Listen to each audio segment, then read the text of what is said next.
Are you part of the next generation who's looking to take over leadership of your family business?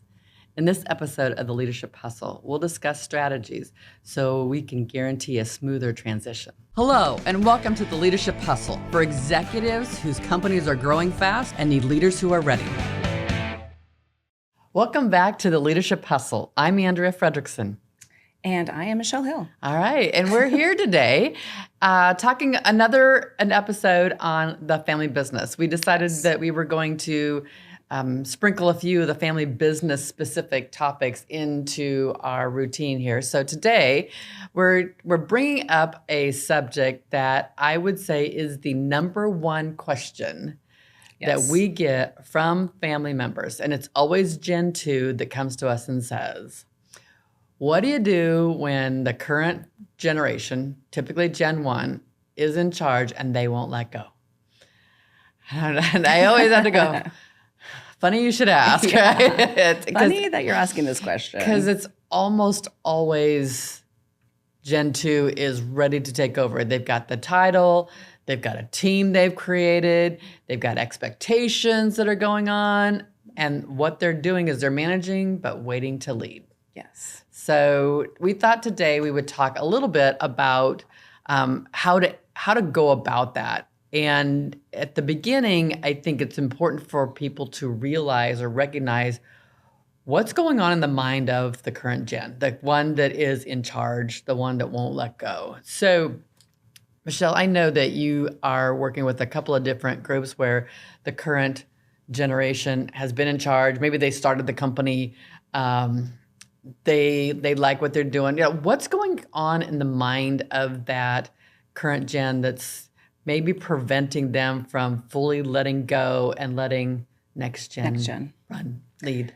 You know, I think it can go two different ways. I think one is the very simple one. It's the habits. They don't even realize they're getting in the way. They feel like they've let go and they truly have it. Maybe they've let go just a little bit, but they're still, I mean, even when they're less, they're still there, right? And so it's first blind spots, habits they have in the blind spots that where they're not seeing it. And then I would say the second is there is the, they're just not quite ready yet. There's that second guessing. And maybe there is some things because it's not always smooth where you just have one next generation you're handing off to. Right. Sometimes there could be multiple generations, or not multiple generations, but multiple people that are going to be a little more of a group, we'll say, right? So I definitely think you've got two directions. You work? I know this is like your love with the family business. What are you bumping into most? So one that goes hand in hand with this is my habit. So they've probably been making the decisions and setting direction since they started the business. And the words that they choose to use are, they're influencing people whether they know it or not. Yes. So they don't even realize that, I'm not in love with that. And so all of a sudden they take the direction off in a different direction. It's like, but nobody decided, they just made a comment. And so everybody follows along. Yes. So I don't want to put all of the blame on the current or first gen that's in charge per se, because the second gen may not ask the question, are you expecting us to change direction here? But as a group, we decided to go this direction, here's where we're going to go, and letting that current gen, take it as a comment as opposed to a decision. Correct. Clarifying in that. Yes. So there's that aspect. There's also and this is one that I find very often in whether they're going to sell the business to another group or whether they are simply going through the succession planning of it. But that first generation person doesn't know who they are if they are no longer the CEO or no longer the president. Maybe they are still an owner of the business and they can use that as a response to that question. But what is it that they're doing instead of whatever decisions they were making? Do they still come into the office or to the work, to the factory? Do they know what decisions that they're making. Are they the chairman of the board? What is it that they are? They've lost their identity. Yes. I also think there is a bit of, well, at least they convey that they don't trust the next generation. So whether that's they're saying they're not quite ready, which is sometimes that's how that gets verbalized. I also believe that they trust them as long as they're watching them. And it's because they haven't let go enough of something and they haven't been clear about what those expectations are, or there hasn't been clarity between the two different generations of who's owning what and things like that. So creating the new roles and responsibilities, right. having that discussion. I think it's really important for Gen 2 to recognize there's fear, there's lack of clarity in what's expected from Gen 1 to Gen 2, like who's making the decisions. There is a lack of identity for that first generation to say, who am I if I'm no longer this? What have they created? Because you can only golf so often, you can only travel so much, your grandkids only want to see you so much. Yes. So what happens along with that? Yes. But I think there's another thing that comes along with it. So Gen 1, do you know what Gen 2's thinking? So let's talk a little bit about, if you're Gen 1, do you know the consequences or the thoughts that are going through Gen 2's mind when we're not letting go?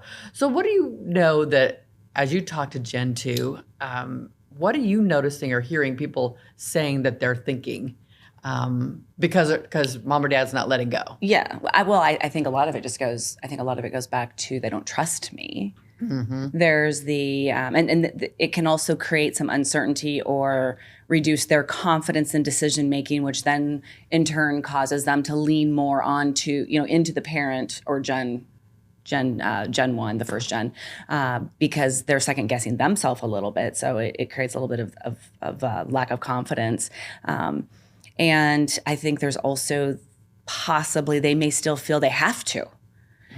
Versus, there's a difference from I'm making the decisions and I'll let you know what I did, or we'll chat and connect on what decisions made, versus the belief that I need to get with you before I make that decision. And where and that's confidence though too, right? But it's also the clarity of what are I keep saying parents, but that first generation, what are they expecting of each other? Right. So what are you noticing different? So I don't notice different. That is one thing that I do notice. I also notice that because they don't want to disrespect the current generation in charge, they are saying, I need to let first gen know. And so they're saying those kinds of things, but they're also, to some degree, not pushing anymore. They start to deflate a little bit. They start thinking, well, until they retire, until they go to the next thing, until they do, it's until then it's just going through the motions. Yes. And it feels really, really disrespectful that Gen 1 does not allow Gen 2, real or perceived, to take charge and to lead. And so they start thinking of, well, if I was working someplace else, I would just leave. Or if I was working someplace else, they'd probably just let me because that's what they hired me to do. They hired me to do this, yes. And so Gen 1 is not realizing that Gen 2, if they were working someplace else, probably would be hired to do something greater because they are not being protected or not being managed by Gen 1. Yes. Right? So the other thing is we start realizing that the leadership team or people start going or continue to go to Gen 1 for the answers, so they don't get the experiences. Yeah. Yes. Well, and I was just going to say, what are you noticing with the ripple effect of the employees, yes. Right? And that is that they still go to the first generation. But what do you think the employees are thinking when all this is going on? First gen can't take over. Like they're never going to get to take over, or we don't trust them or we don't respect them because we know Gen 2 has to go to Gen 1.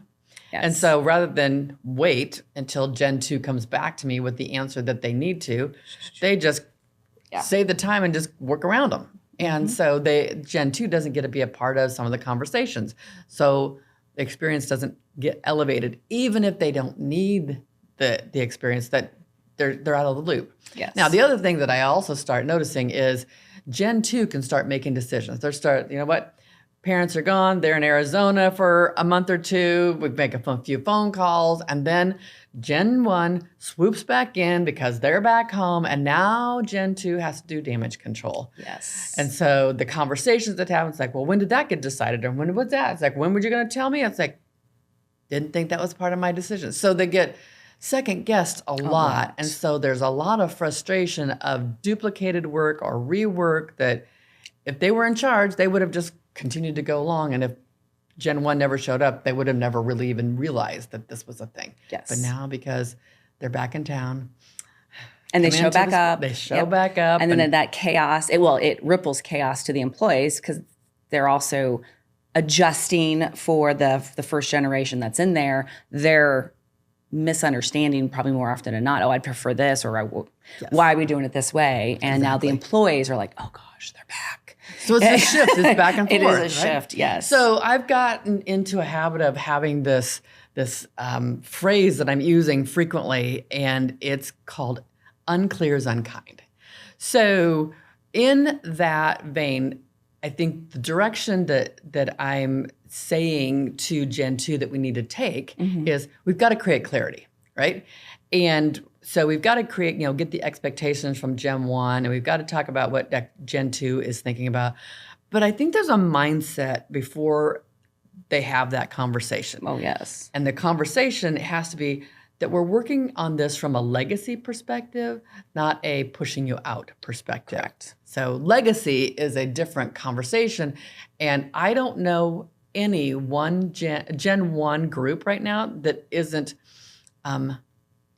excited about a legacy. That's a great word for them. It is. It is a great word for them. And so if we're having that conversation, that we've got to have the mindset, instead of now that I'm mad, now that I'm frustrated, now that I'm like, oh my gosh, I need to do this. Like, the question that we get then is, so how do I have that conversation with? And it's usually dad, but I don't want to, generalize that too much. But it's usually dad or mom and dad together. It's like, so how do I have that conversation? And the question I always ask them is, what have you done already? Yeah. Well, I kind of tiptoed, sort of like tipped your toe in a little. It's like, well, not really. They didn't pick up my clues. They've kind of put it out to the universe and hope that everybody gets a picture of what they're going on. Yeah, that's not going to work. We've got to get more crystal clear. Well, and I also think though too, they don't always recognize that they're in this pattern of behaviors. So, and before you know it, it's just been this cycle of everything we've discussed, and it just becomes part of how they do their work. And they're frustrated, but they're not assigning or recognizing what's the true frustration cause of it. Yeah. But again, the consequences is it also ripples out to all the employees, and they lose good employees because of it. And that's exactly what happens. And it's because the two haven't, or that two groups have not created that clarity of the roles and responsibilities and what this is going to look like, and then adjust as things evolve, because it's a process too. Usually it's not black and white, right? Where I'm one day involved and the next day I'm not. It's a transition. Right. And it's adjusting that. I will bring this up to Gen 1 and said, by the way, do you know when you come in that there is chaos to some degree when you do that? Oh, there is not. There is not. I'm like, well, let me give you some examples of what these could be. One is, oh, shoot, I love my dad, but he's back, and now I'm going to have to explain all the decisions every single day of what I'm doing. And people are going to be confused. They'll come into my office and say, do I need to bring this to you, or do I need to bring this to the other person? And so now there's confusion.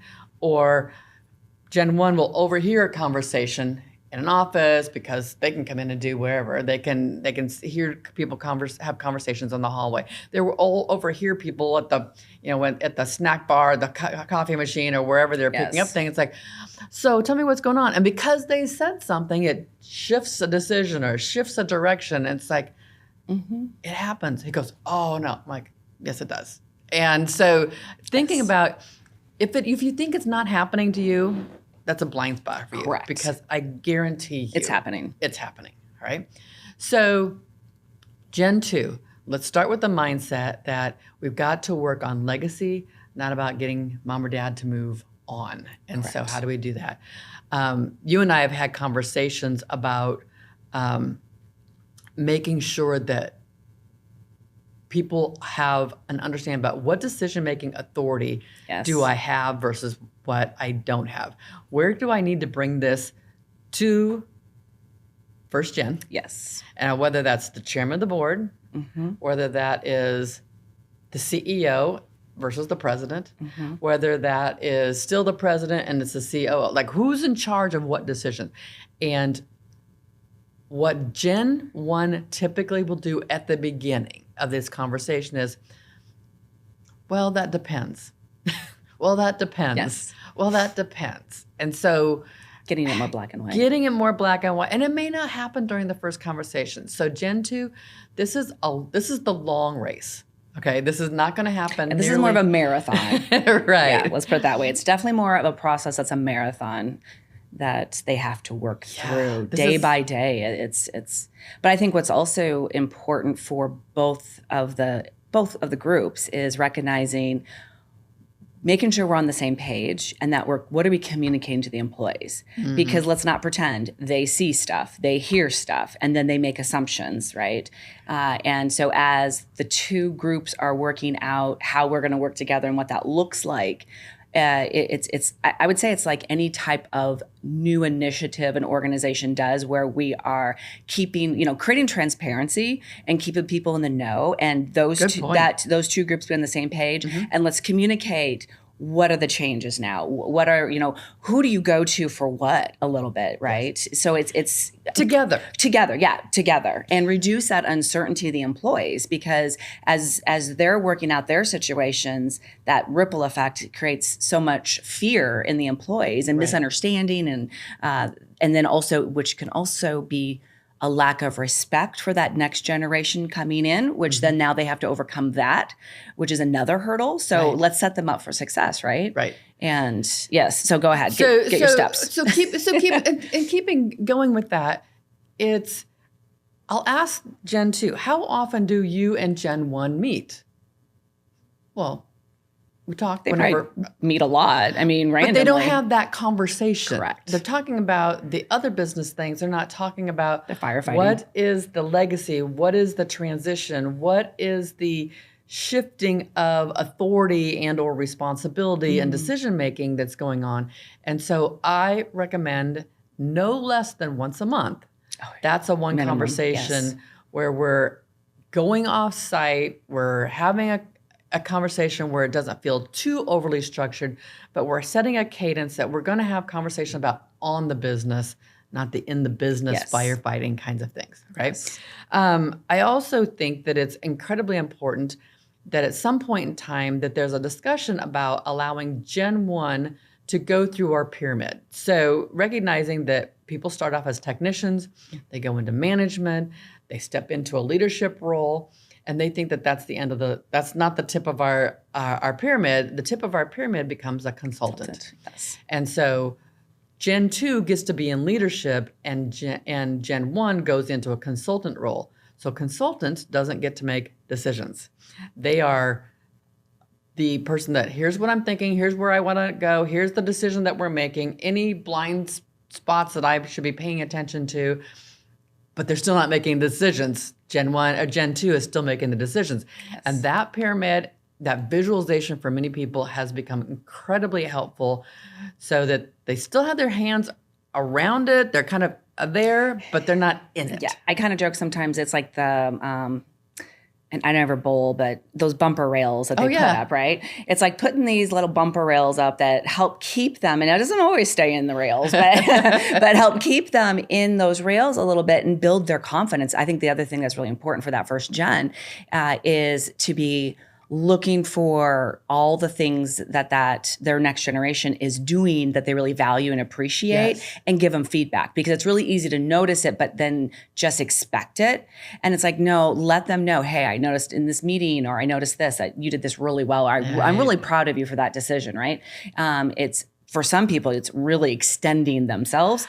Some other people, that's not their habit at all. That's what I'm saying. They're really having to extend themselves Yeah. because they're having, and even during the thinking process, when that person is sharing, it's like, I like how you thought about that, or I like that you considered right? Mm-hmm. So you're building their confidence as you're in that consulting role. Yes. Because again, consulting's not telling, right? It's that Discovery, think about, mindset. Correct. Yes. Yes. It's all And about that those also involves when that person's in the consulting role, the employees, they go to the person in charge, Yes. not the consultant, that leader, not the consultant. And if they do go to you, what do you do? And refer back to and things like that. Yes. So the last thing that I would say is, though that's a pretty basic cadence, and sometimes Gen 1 and or Gen 2 both would prefer a third party to be involved. Yes. And so bringing a third party in that can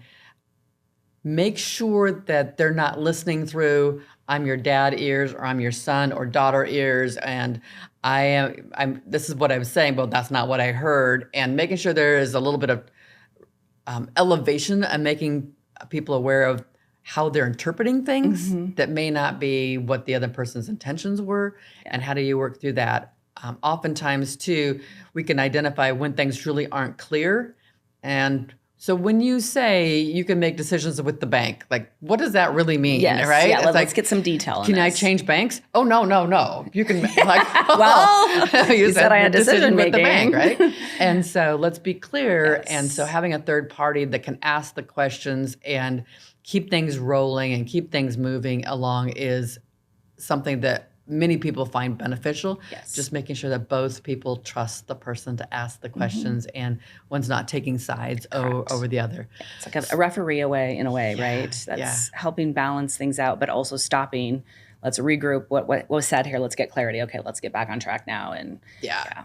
I think this episode is for both Gen 1 and Gen 2. Yes. Even though Gen 2 is usually who's coming to us and saying, help, help. How do you get Gen 1 to start transition? How do they start, moving the decision-making authority? How do we get to the point where we're not having to do damage control every time they come back from a trip and all those things? So Gen 1, pay attention. Gen 2 really wants your approval. Yes. They want to do good work. They want to continue the legacy, or they wouldn't be there. Yes. Okay? Gen 2 recognize this is another child for Gen 1. This is where, they created this whole other life that has become a life of its own, and they feel incredibly responsible for it. And recognizing there's two sides of that the conversations need to be about continuing the legacy. Yes. And so putting together a cadence to meet, I think, is a good place to start. Great. And making sure that the mindset is in a good place. Yes. So Awesome. Thanks for joining us with this episode. This episode is helping generations 1 and 2 work through the things that are going on in their mind and the things that we can do. So if you found some of this valuable, don't forget to subscribe so that you never miss another episode. Yes.